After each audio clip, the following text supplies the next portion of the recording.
દિવસ જ કેમ? બરાબર.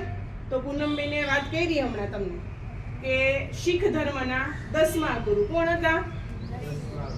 10મા ગુરુ નામ શું આપ્યું હતું? ગુરુ ગોવિંદ સિંહ.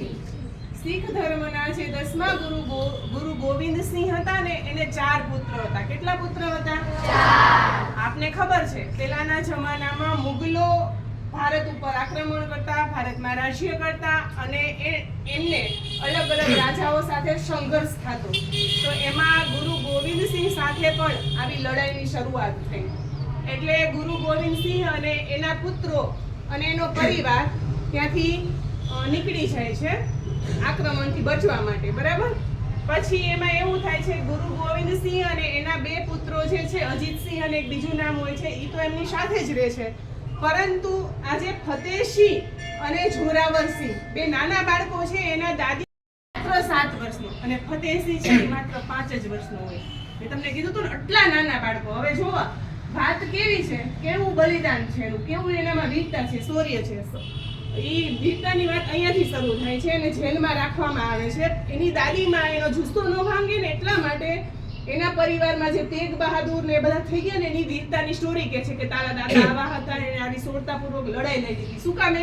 કેમ કે બાળક અત્યારે જેલમાં છે, એના મનોબળ ભાંગી જાય ને, તો અમે તો જેલમાં છીએ, આમ છે, અમારી સાથે આમ થાય. તો એની દાદી છે એના બાળકમાં છે આવી જુસ્સાની વાતો કરે છે. એની અસર આ જે ફતેહસિંહ અને જોરાવરસિંહ ઉપર થાય છે. પછી બને છે એવું કે ફતેહસિંહ અને જોરાવરસિંહને ઈ સમયે દાદીમાને ખબર હતી કે મુગલો સૌથી પહેલું કામ શું કરે તો કે ધર્મ પરિવર્તન કરાવી નાખે. ઈ એક જ શરત મૂકે કે તમે અમારું ઇસ્લામ સ્વીકારી લ્યો તો અમે તમને છોડી દઈએ, તમે અમારા ગુલામ બની જાઓ, અમારા ધર્મનો અંગીકાર કરો અને અમારા ધર્મની પૂજા પાલન અને પ્રચાર બચવા માટે એમ પ્રકારે ભાગે છે. એ સમય દરમિયાન એ લોકો જંગલમાં પહોંચે છે અને ત્યાં એનો એક રસોઈયો હોય છે, એ મળી જાય છે. એટલે આપણે ત્યાં રસોઈ કરતો હોય તો આપણે એની ઉપર વિશ્વાસ હોય કે ન હોય? હોય ને વિશ્વાસ. તો આવો વિશ્વાસ મૂકીને જે ફતેહસિંહ અને જોરાવરસિંહના દાદી છે ને, એ એવું નક્કી કરે છે કે હું આ રસોઈયાના ઘરે આ બાળકોની સાથે રોકાઈ જાઉં તો મારા બાળકો સલામત રહે અને સારી રીતે એનું જીવન છે હું બચાવી શકું. આવી ભાવના સાથે રસોઈયાના ત્યાં રોકાય છે.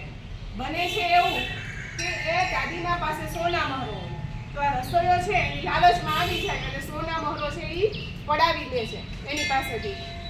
એટલાથી એને સંતોષ નથી થતો, તો ઈ આ સમાચાર વધારે ઇનામ મેળવવાની લાલચમાં, વધારે પૈસા મેળવવાની લાલચમાં આ દાદીમાં ફતેહસિંહ અને જોરાવરસિંહ પોતાના ઘરમાં છુપાણા છે એવા સમાચાર છે નજીકનું જે પોલીસ ખાનું હોય ને ત્યાં આપી આવે છે. અને આ સમાચાર છે વાજિદ ખાન નામનો જે મુગલ હોય, દાદીએ આ જોરાવરસિંહ અને ફતેહસિંહમાં રેડી દીધા.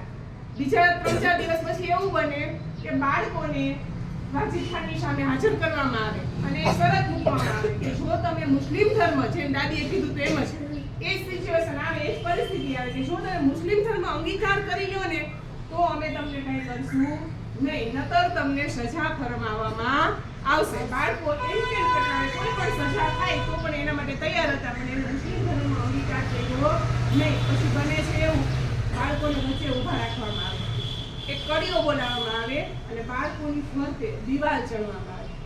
શું ચડવામાં આવે? દિવાલ. અને બાળકોને જીવતે જીવતા દિવાલની અંદર ઈંટોની આખી દિવાલ ચડી દેવામાં આવે અને બાળકો જીવતે જીવતા એની અંદર શહીદ થઈ જાય છે.